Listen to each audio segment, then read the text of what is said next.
Late last week, Guatemala's special prosecutor against impunity, Rafael Curruchiche, threatened to investigate U.S. funding to news outlets, echoing attacks on the press in El Salvador and Nicaragua. His office is the same that wants to send publisher José Rubén Zamora back to prison as he awaits retrial on internationally rejected money laundering charges. I'm Roman Gracier, the editor of El Faro English. It's Friday, February 21st. You're listening to Central America in Minutes.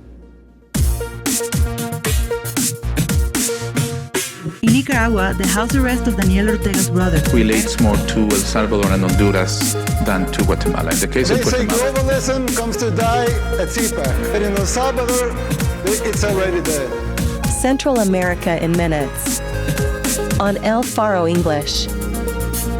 The Public Prosecutor's Office in Guatemala, under the watch of Attorney General Consuelo Porras, has launched some of the most aggressive lawfare against journalists in decades in the country. In mid-January, after weeks of judicial flip-flopping in lower courts, the Supreme Court finally allowed journalist José Rubén Zamora, whose newspaper El Periódico collapsed after he was jailed in July 2022, to defend himself at retrial on conditional release. Prosecutors had demanded that he return behind bars.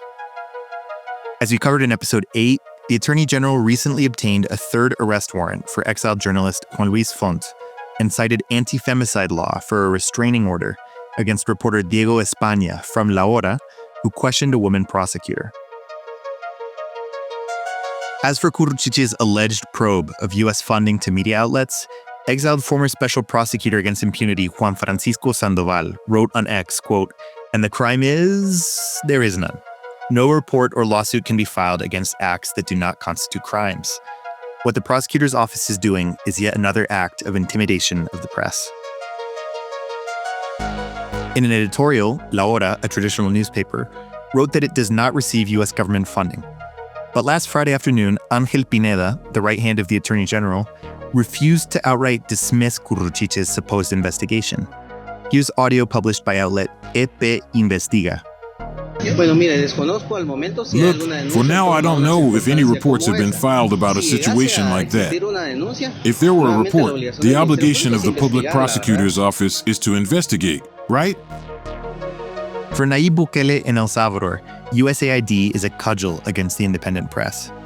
On February 8th, responding to a post by WikiLeaks criticizing the USAID media funding program Internews, Bukele wrote on X, quote, "The great majority of journalists and quote-unquote independent media are, in reality, part of a global money laundering operation." Elon Musk responded with one word in Spanish: true. In Nicaragua, money laundering accusations, a 2020 cybercrime law forbidding fake news, and alleged national security threats were instrumental to the confiscation, closure, and exile of every independent outlet in the country. Hundreds of journalists are in exile, many reporting every day from outside Nicaragua.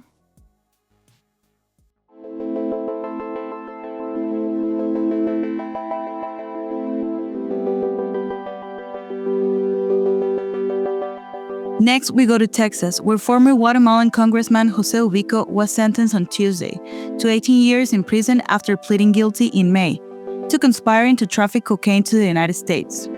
Prosecutors had also charged Ubico, the influential former president of the National Defense Committee in Congress from 2018 to 2023, with manufacturing and conspiring to traffic heroin. But he only pleaded guilty to one count of cocaine conspiracy, ranging from 2015 to the time of his indictment in 2021. It is Ubico's second tour through the U.S. prison system. He was convicted in New Jersey on drug charges in 2003, and deported to Guatemala in 2005. A decade later, in 2015, he was elected to Congress and re-elected in 2019. Once again, 2015 is the year Ubico has pleaded guilty to starting his trafficking conspiracy. And he remained friendly with the two presidents before Arevalo. Jimmy Morales placed multiple of his family members in top posts, in telecoms and the embassy in Japan.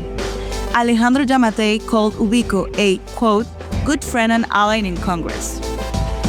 Yamatei, for one, cited extraditions to the United States to rebuff serious corruption allegations and to position himself as a loyal U.S. ally.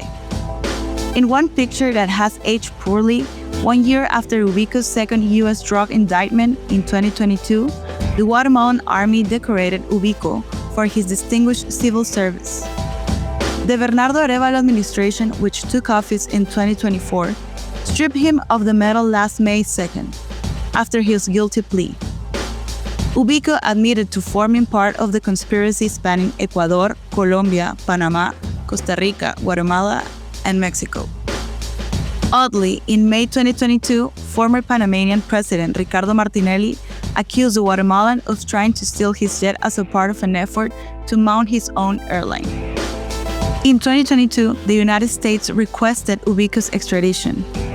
In 2023, he was included in the State Department's Section 353, Visa Sanctions, more widely known as the Engel List.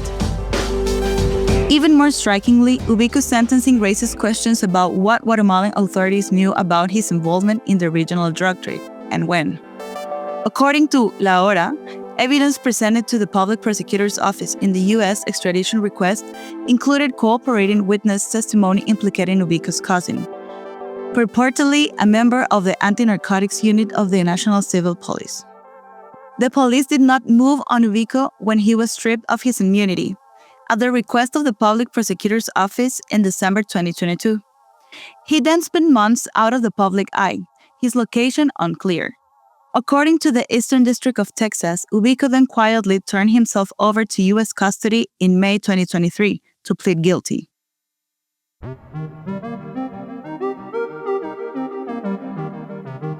In Tegucigalpa, extraditions were also at the top of the news cycle this week. President Xiomara Castro announced that her administration reached an agreement in private with the Trump administration and will respect its extradition treaty with the United States. This is a major pivot for Castro. On August 28th of last year, she announced that she would seek to end the treaty, claiming sovereignty as her main motivator. U.S. Ambassador Laura Dogu had just criticized a meeting between the Honduran defense minister at the time, Castro's nephew José Manuel Zelaya, and his Venezuelan counterpart Vladimir Padrino, who was indicted in the United States on drug charges in 2020.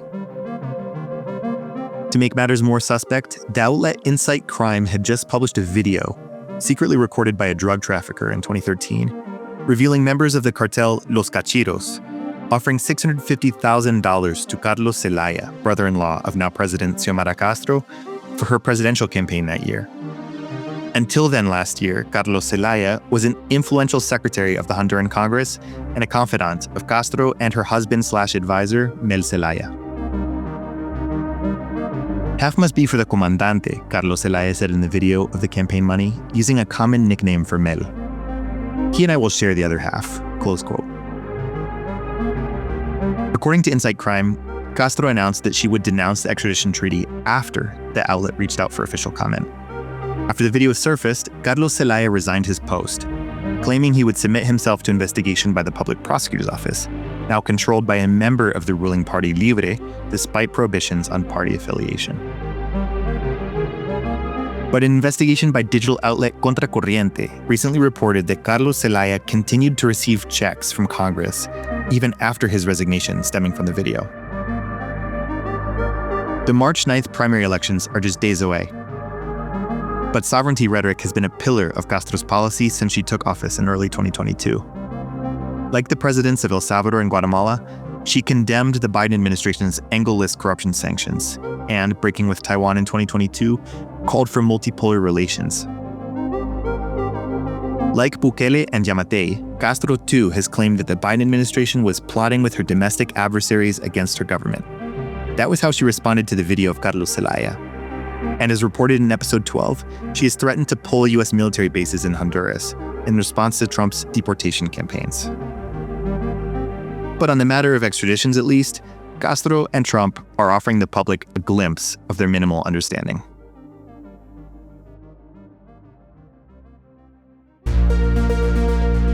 Thank you for streaming Central America in Minutes. This episode was narrated by me, Juliana Ramazzini, and Roman Grecier, who wrote today's show. Production and original soundtrack by Omnian. El Faro English translates Central America.